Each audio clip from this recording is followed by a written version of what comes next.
आप लोगों को अब चीजें लग रही होंगी कि हमारा मुद्दा अब क्या कोई नहीं उठाएगा, हमारे साथ में क्या होगा, हमारा अगला कदम यहां पर क्या है और क्या नहीं है।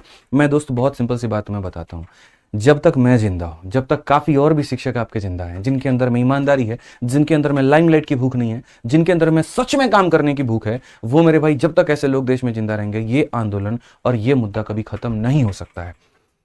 सच बता रहा हूं मैं आप लोगों को कि आप लोगों के पास में ऐसे ऐसे काफी गुरु हैं जो एक कॉल पर आपके लिए कहीं पर भी आ सकते हैं। हाल फिलहाल हमने अमन वसीम सर को देखा, जब एक बार कॉल करो ना तुरंत देहरादून से आ जाते हैं। शुभम जैन सर को देखा, जब एक बार कॉल करिए सर बच्चों के लिए हम सामने रहेंगे। हाँ, हमारे अंदर में ऐसा नहीं है कि हम जाकर के बहुत हो हल्ला करें, लेकिन सर हम टेक्निकली बहुत बढ़िया तरीके से सिस्टम को चोट पहुंचा सकते हैं। आपका आरडब्ल्यू का परिवार नवीन सर है, क्या आदमी है यार वो, क्या पर्सन है आप ये बताइए।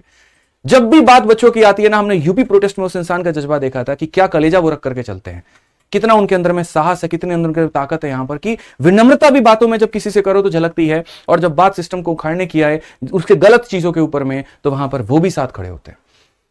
मैं आज भारत के सभी शिक्षकों से आह्वान करता हूं, सभी लोगों से आग्रह करता हूं कि आप जुड़िए, साथ जुड़िए। अभी हमारा मुद्दा खत्म नहीं हुआ, अभी हमारी जीत नहीं है, और हम इसके ऊपर में बहुत बड़ा काम करेंगे। और आप लोगों को मैं एक सीधी सी बात बता दूं, रैंकर्स गुरुकुल परिवार, आरडब्ल्यू परिवार दोनों मिलकर के इस मुहिम को बहुत आगे बढ़ाएगा, बहुत आगे तक लेकर के जाएगा। और यकीन मानो दोस्तों, तब समय में आने में हम आपको एक निश्चित डेट भी देंगे कि कहां पर होगा, क्या होगा, कैसे होगा, और यकीन मानिए हफ्ते भर के अंदर में आप लोगों को जीत दिला करके रहेंगे।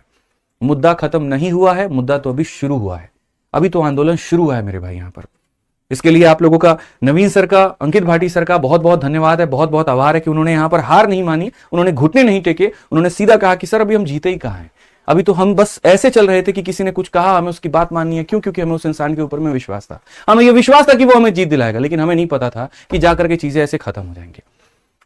इसको पुनः जीवित करते हैं सर मिलकर के इसको। एक जब तक बच्चों को न्याय मिलेगा कैसे सो सकते हैं, कैसे हम लोग क्लासेस ले सकते हैं, क्या पढ़ाएंगे उनको, क्या कहेंगे हम उनके साथ में।